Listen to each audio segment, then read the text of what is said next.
kekasih. Siapa itu kekasih? Kekasih adalah kata dasarnya dari hub, yang kita kenal juga dengan Habib. Marhaban ya Habib, selamat datang kekasihku. Itu bahasa kita. Ya, selamat datang, selamat hadir, selamat atasmu, dan juga keselamatan atas kami yang mencintai engkau. Habib, itulah kekasih. Hub. Maka itu kalau Al-Quran mengatakan, siapa yang sebenarnya dicinta itu, yang berhak menjadi kekasih itu? Tadi sahabat adalah orang yang bisa masuk dalam hati kita. Arti kita bisa berbagi hati, berbagi perasaan, berbagi pikiran, dan dia tidak akan mengkhianati kita. Itu sahabat. Tapi kekasih, siapa? Itu level tertinggi. Adalah dia yang bisa menjadi belahan jiwa kita, belahan hati kita.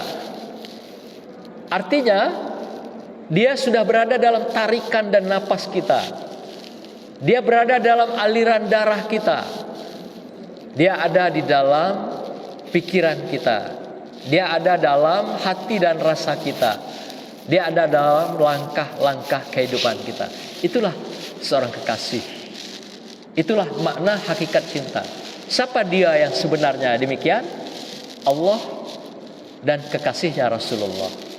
Inilah sebenarnya yang dikatakan puncak cinta itu, yang berhak menjadi kekasih itu. Seorang suami istri, kekasihkah dia? Cinta puncakkah dia? Kata Rasulullah, cinta puncak itu adalah padaku dan pada Allah Subhanahu wa ta'ala. Cinta puncak itu akan mengantarkan kamu, mendampingi kamu, menemani kamu dalam semua kehidupan sampai kematian. Bu, ibu pengen masuk surga tak? Pengen bersama bapak di surga? Dikitnya ngomong jawabnya. Pengen bu? Pengen masuk surga dengan bapak? Tapi bapak-bapak pernah bertanya, Ustaz, nanti di akhirat kita ketemu lagi dengan istri kita. Jadi saya bilang, iyalah. Ngapo memangnya? Lama dia terdiam. Karena di dunia dia lah susahnya bukan main buat bininya itu.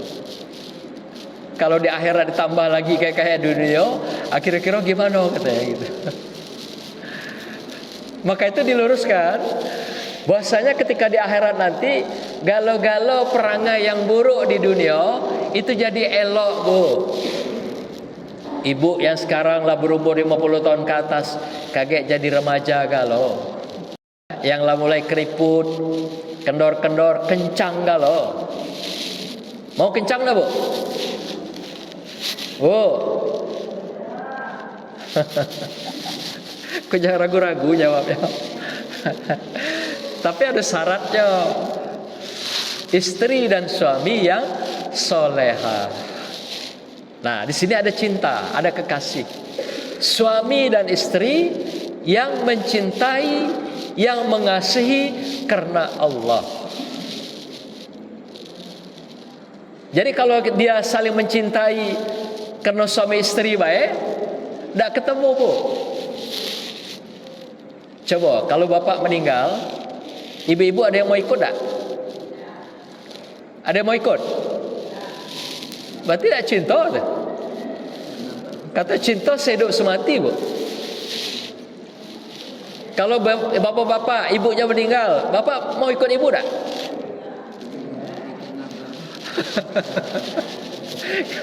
Ikut dihantar atau Ustaz Naim. Mana cinta sejati itu? Yang katanya setia sampai mati. Ada tak? Berarti cinta kita ini semuanya adalah setetes cinta diberikan Allah, dan itu pun palsu. Tak perlu cinta sejati. Maka itu cintailah karena Allah. Cintai aku karena Allah, sayangi aku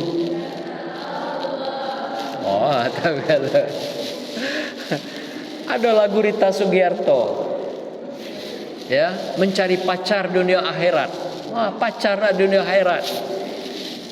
Itu nampaknya bohongnya gitu kan. Carikan aku seorang pacar yang bisa menjadi teman setia dunia akhirat. Mana ada itu. Pacar itu saja kata dasarnya dari bahasa Sanskerta. Tahu ibu artinya pacar itu? Anak-anakku tahu arti pacar? Pacar itu artinya bahasa Sanskerta, artinya menutupi. Pernah pasang pacar tak? Inai? Pernah? Jadi pacar itu artinya menutupi. Jadi kalau orang masa pacaran, itu masa penuh dengan ketertutupan dan kebohongan dan kepalsuan. Jadi maka itu kalau suasana pacaran, itu masa bohong semua itu.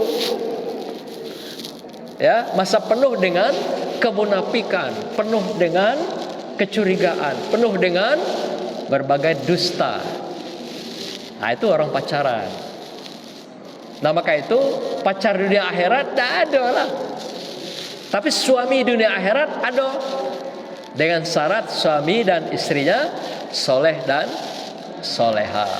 Maka itu hadis Rasulullah mengatakan, suami istri yang soleh dan soleha, selain mereka bertemu dalam bahagia di dunia, dan nanti dipertemukan kembali bahagianya di akhirat, dalam kehidupan yang baru, surganya Allah. Yang tua dimudakan, yang keriput dikencangkan. Di sana tidak ada kentut lagi, bu. Tidak ada lagi buang air kecil, air besar, tidak ada. Maka itu ada yang bertanya, di surga tu boleh merokok tak? Bagi yang merokok ni kan, kaparambe kamu merokok misalnya di surga, misalnya di surga boleh, tapi ngambil koreknya ke neraka dulu gitu. Nyebrang dulu gitu. Artinya apapun yang kita inginkan di surga itu ada. Nah, akan dipertemukan kembali. Syaratnya soleh, soleha. Jadi kekasih itu adalah mereka yang sudah menjadi bagian dari kehidupan seseorang.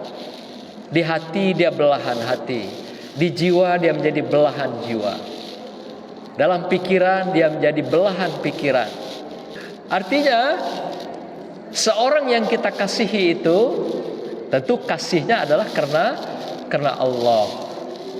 Nah, maka itu Bapak Ibu sekalian, kekasih sebenarnya yang utama itu dalam surah Al-Baqarah diungkapkan, wallazina amanu asyaddu hubbalillah. Mereka-mereka yang beriman itu yang punya cinta sebenarnya, seperti puncak cintanya kepada Allah.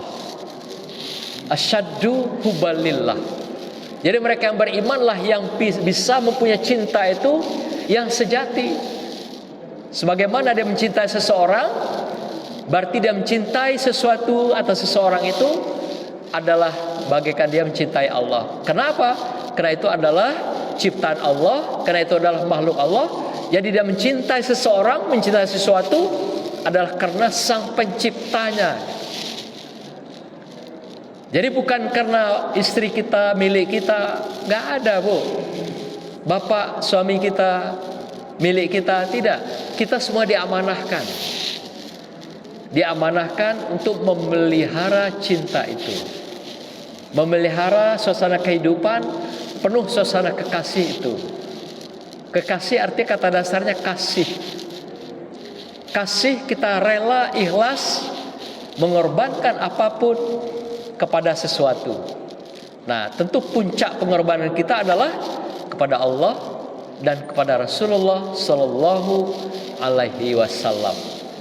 Maka itu Allah itu super cemburu, tidak mau diduakan, ibu-ibu sekalian. Jadi barang siapa mencintai manusia melebihi mencintai Allah, Allah cemburu. Maka itu dikenal istilahnya syirik. Kalau kita melebihi cinta dengan benda, harta, dengan seseorang, melebihi cinta kita dari Allah, maka kita dikenal dengan cinta sebagai orang yang syirik di hadapan Allah. menduakan Allah dalam kehidupan kita. Dan ini masuk kita dalam perangkap dosa besar di hadapan Allah Subhanahu wa taala. Maka itu yang berhak kita cintai, puncak kita adalah Allah dan Rasulullah. Nah, terakhir saya berikan tip hadis Rasulullah, bagaimana kita kiat mencari sahabat yang tadi dikatakan, orang yang sangat akrab, orang yang qorib, yang berada dalam rumah hati kita, yang boleh masuk hati kita itu siapa? Atau dengan kata lain ada istilahnya bestie. Pernah dengar bestie? Itu sahabat yang paling karib, qorib, dekat.